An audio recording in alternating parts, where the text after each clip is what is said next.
Final test. Survival of the dead. The buzz of the university ceased when the first scream rang out down the hallway. Something terrible broke through the classroom door, invading the familiar world. Had just sat down, his coffee still warm, when blood splattered against the window glass. In the corridor, zombies were ripping apart passers-by, everyone who could fled.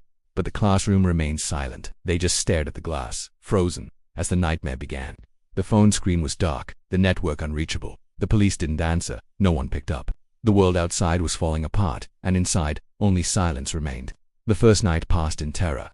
Every creak made them flinch, darkness crawling under their skin. They didn't sleep, only listened as the zombies' groans filtered through the walls. By the second day, the water ran out, lips dried, bodies trembled, but no one spoke. The pain of thirst slowly grew stronger than fear. Someone stood up, grabbed a chair and slammed it on the floor, as if breaking the silence would open another world. "We can't wait any longer," they said, and with that, the old rules died. They began making weapons from floor tiles, chair parts, and table legs, like soldiers preparing for war. The classroom was no longer a refuge, but a battlefield. Some cried, others silently crafted their sticks, as if instinctively knowing what was coming. Death was approaching, slowly but surely. A trembling hand gripped the door handle. The air vibrated with tension, and finally the lock clicked. Survival began with a decision, to leave or to rot inside. The first zombie appeared around the corner, its face covered in blood. The hollow eyes stared blankly ahead, slow movements betraying no hurry. Screamed and struck the weapon carved from a chair, groaned as it cracked against the skull. Slow movements betrayed no hurry. Screamed and struck the weapon carved from a chair, groaned as it cracked against the skull. They moved on tiptoes down the corridor, across floors littered with books and papers, once walked by students, now only death walked there. They slightly opened the door to the women's restroom and peeked inside a zombie at the sink, as if searching for water. A quick stab, and silence returned. They hoped to find the kitchen, but only found ransacked vending machines and empty bottles. Even the crumbs had been taken by someone or something. His stairwell was dark. The lights had long since gone out, and only the faint light filtering in from outside guided them. Death waited there too, only more patient. On the second floor, they stumbled upon another group, but no greetings awaited them. Weapons were raised. No one believed in good intentions anymore.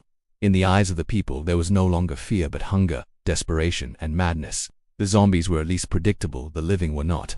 One boy collapsed crying, cutting his palm, and drops of blood betrayed them. A scream, and growls rose on the stairs. They came for noise, always for noise. Silence meant life. Every sound brought death. They found a little boy locked in a closet, pale-faced and trembling. He did not cry, he was beyond tears. The teacher they knew lay in the office, half-eaten, terror frozen forever in his eyes. They could end up there too at any moment. The memories of the old world lurked in every corner but no longer offered any hold. A diploma lay on the ground now, just paper for kindling. Beyond the window, the city burned, smoke twisting into the sky. Sirens silent. Civilization was dead, and yet they still lived. At dawn on the third day, no one asked names, only, "Can you run? Can you kill?" There was no more friendship, only alliance. S. hand no longer trembled with blood. His hand was steady when he struck. Through and through always, just through and through. They retreated to the library, where they once prepared for exams.